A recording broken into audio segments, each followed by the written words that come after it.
எப்போதாவது நடுராத்திரியில இந்த உலகமே அமைதியா உறங்கிக்கிட்டு இருக்கிற அந்த புனிதமான தஹஜ்ஜத் நேரத்துல எழுந்து உங்க கைகளை ஏந்தி மனசுல இருக்கிற பாரத்தை எல்லாம் உங்க இறைவன் கிட்ட இறக்கி வச்சு கண்ணீரோட துஆ செஞ்ச அனுபவம் உங்களுக்கு இருக்கா? நிச்சயமா நம்மில் பலருக்கும் அந்த அனுபவம் இருக்கும். ஆனா சில நேரங்கள்ல அப்படி மனமுருகி கேட்கிற துஆக்கள் உடனே ஏற்றுக்கொள்ளப்படலையேன்னு ஒரு சின்ன ஏக்கம், ஒரு கவலை உங்க மனசுல லேசா வந்து போயிருக்கா? யா அல்லாஹ், என் குரல் உன்கிட்ட வரலையா? என் பிரார்த்தனையில என்ன குறை அப்படின்னு உங்களுக்குள்ளேயே நீங்க கேட்டுக்கிட்டதுண்டா? இரவோட கடைசி பகுதியில அல்லாஹ் முதல் வானத்துக்கு இறங்கி வந்து, என்னிடம் கேட்பவருக்கு நான் கொடுக்கிறேன், பிரார்த்திப்பவரின் பிரார்த்தனையை ஏற்கிறேன், பாவ மன்னிப்பு தேடுபவரை மன்னிக்கிறேன் என்று சொல்ற அந்த அற்புதமான நேரம்தான் தஹஜ்ஜத். அந்த நேரத்தில் கேட்கப்படும் துஆக்கள் மறுக்கப்படுவதே இல்லை. ஆனா அந்த துஆக்களை இன்னும் மெருகேற்ற, இன்னும் சக்தி வாய்ந்ததாக மாற்ற, நம்முடைய பிரார்த்தனைகளின் தராசை கனமாக்க நபிகள் நாயகம் ஸல்லல்லாஹு அலைஹி வஸல்லம் அவர்கள் நமக்கு சில வழிகளை காட்டியிருக்கிறாங்க. அதுல ரொம்ப முக்கியமானது துஆ கேட்பதற்கு முன்னாடி அல்லாஹுவை புகழ்ந்து அவனை பெருமைப்படுத்துறது. உங்க தஹஜ்ஜத் துஆக்களின் அங்கீகாரத்தையே மாற்றி அமைக்கக்கூடிய நபி ஸல்லல்லாஹு அலைஹி வஸல்லம் அவர்கள் கற்றுத்தந்த ஆதாரபூர்வமான 3 சக்தி வாய்ந்த திக்ருகளைப் பற்றிதான் பார்க்கப் போறோம். இந்த திக்ருகளோட அர்த்தத்தையும் அதன் பின்னணியையும் நீங்க புரிஞ்சுகிட்டீங்கன்னா, இன்ஷா அல்லாஹ் உங்களுடைய அடுத்த தஹஜ்ஜத் துஆ முற்றிலும் வேறொரு விதமாக அதிக நம்பிக்கையோடும் உறுதியோடும் இருக்கும். நாம பார்க்கப் போற முதல் விஷயம் ஒரு திக்ர் என்பதை விட அது ஒரு துஆ, ஒரு பாவ மன்னிப்பு, ஒரு முழுமையான சரணாகதி. நபி யூனுஸ் அலைஹிஸ்ஸலாம் அவர்கள் மீனின் வயிற்றில் இருந்தபோது செய்த பிரார்த்தனை அது. திருக்குரான்ல சூரா அல் அன்பியா வசனம் 87 மற்றும் 88ல அல்லாஹ் இதை பற்றி சொல்றான். மீனின் வயிறு, ஆழ்கடலின் இருள்னு நம்பிக்கைக்கு ஒரு துளி கூட இடமில்லாத அந்தச் சூழல்ல நபி யூனுஸ் அலைஹிஸ்ஸலாம் அல்லாஹ்வை அழைச்சாங்க. அந்த திக்ர் இதுதான். லா இலஹ இல்ல அன்த சுப்ஹானக இன்னி குன்து மினல் ظالمين.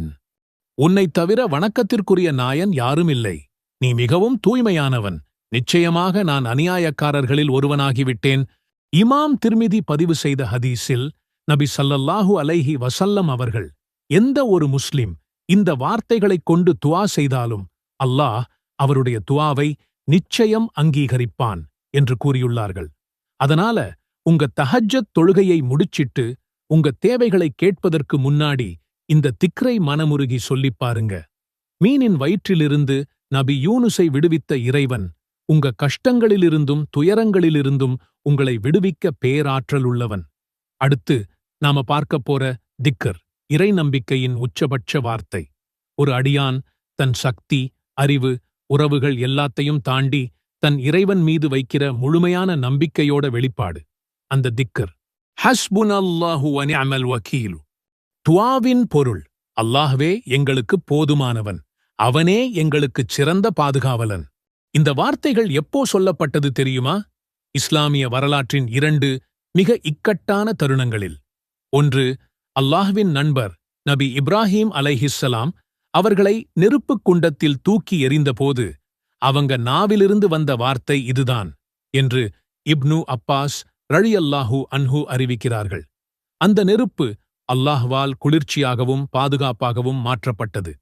இரண்டாவது, உஹது போருக்குப் பிறகு எதிரிகள் மீண்டும் படை திரட்டி வர்றாங்க என்ற செய்தி வந்ததும் நபி ஸல்லல்லாஹு அலைஹி வஸல்லம் அவர்களும் சஹாபாக்களும் சொன்ன வார்த்தை இதுதான் என்று சூரா ஆல இம்ரான் 173வது வசனம் கூறுகிறது.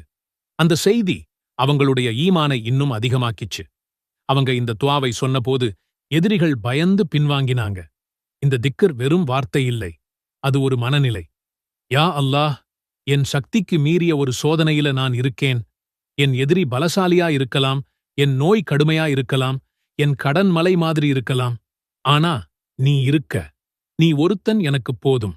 என் எல்லா விஷயத்தையும் உன்கிட்டயே ஒப்படைக்கிறேன். நீயே சிறந்த பொறுப்பேற்பாளன் என்று சொல்வதுதான் இதன் அர்த்தம். எப்போ ஒருத்தர் தன் காரியங்களை முழுசா அல்லாஹ்விடம் ஒப்படைக்கிறாரோ அப்போ அல்லாஹ் அந்த காரியங்களுக்கு பொறுப்பேத்துக்கிறான். இதைவிட ஒரு அடியானுக்கு பெரிய பாதுகாப்பு என்ன வேணும்? உங்கள் தஹஜ்ஜத் நேரத்தில் நீங்கள் சந்திக்கும் சவால்களை நினைத்து பிறகு உங்கள் பார்வையை அல்லாஹ்வின் பக்கம் திருப்பி இந்த துஆவை மனதாரச் சொல்லிப் பாருங்க.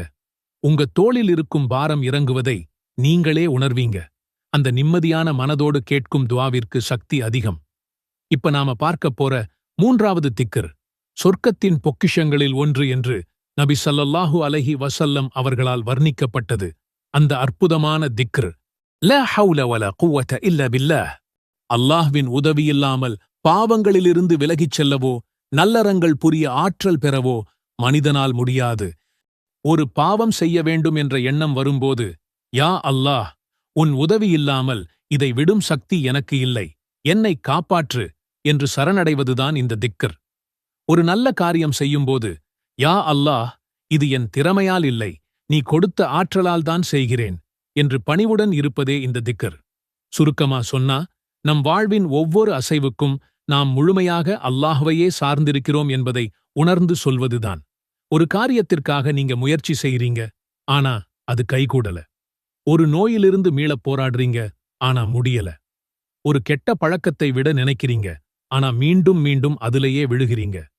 இந்த மாதிரி நேரத்துல தஹஜ்ஜத்தில் எழுந்து, யா அல்லாஹ், என்னிடம் எந்த சக்தியும் இல்லை உன்னைக் கொண்டு தவிர, என் நிலையை மாற்றும் சக்தி உனக்கு மட்டுமே உள்ளது என்று இந்த திக்ரைச் சொல்லி மனமுருகி கேளுங்க. நீங்கள் உங்கள் இயலாமையை ஒப்புக்கொள்ளும் அந்த நொடியில் அல்லாஹ்வின் எல்லையில்லா ஆற்றலுக்கான கதவை நீங்கள் திறக்கிறீர்கள். அதுவே உங்கள் துஆக்கள் ஏற்கப்படுவதற்கான வழியாக அமையும். எல்லாம் வல்லல்லாஹ் நம் அனைவரின் தஹஜ்ஜத் தொழுகைகளையும் பிரார்த்தனைகளையும் ஏற்றுக்கொள்வானாக. நாம் அறிந்தும் அறியாமலும் செய்த பாவங்களை மன்னிப்பானாக. இந்த திக்ருகளின் பரக்கத்தால் நமது துயரங்களை நீக்கி நமது தேவைகளை நிறைவேற்றி இம்மையிலும் மறுமையிலும் நமக்கு வெற்றியை தந்தருள்வானாக.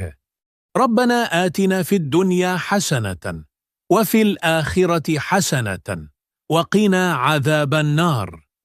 துஆவின் பொருள், எங்களின் இறைவா, இம்மையிலும் நல்லதைத் தருவாயாக, மறுமையிலும் நல்லதைத் தருவாயாக, மேலும் நரக வேதனையிலிருந்து காப்பாற்றுவாயாக. அல்லாஹும்ம ஸல்லி அலா முஹம்மதின் நபியில் உம்மி வஅலா ஆலிஹி வஸல்லிம் தஸ்லீமன். அல்லாஹ்வே, உம்மின் நபியான முஹம்மத் ஸல்லல்லாஹு அலைஹி வஸல்லம் அவர்கள் மீதும் அவர் குடும்பத்தினர் மீதும் உனது அருளைப் பொழிவாயாக. அவர்களுக்கு முழுமையான சாந்தியையும் சமாதானத்தையும் வழங்குவாயாக. ரப்பனா ஆதினா ஃபித் துன்யா ஹஸனதன் வஃபில் ஆখিরাতি ஹஸனதன் வகினா அஸாபன் நார். துஆவின் பொருள், எங்களின் இறைவா, இம்மையிலும் நல்லதைத் தருவாயாக, மறுமையிலும் நல்லதைத் தருவாயாக, மேலும் நரக வேதனையிலிருந்து காப்பாற்றுவாயாக. அல்லாஹும்ம ஸல்லி அலா முஹம்மதின் நபியில் உம்மி வஅலா ஆலிஹி வஸல்லிம் தஸ்லீமன். அல்லாஹ்வே, உம்மின் நபியான முஹம்மத் ஸல்லல்லாஹு அலைஹி வஸல்லம் அவர்கள் மீதும் அவர் குடும்பத்தினர் மீதும் உனது அருளைப் பொழிவாயாக. அவர்களுக்கு முழுமையான சாந்தியையும் சமாதானத்தையும் வழங்குவாயாக.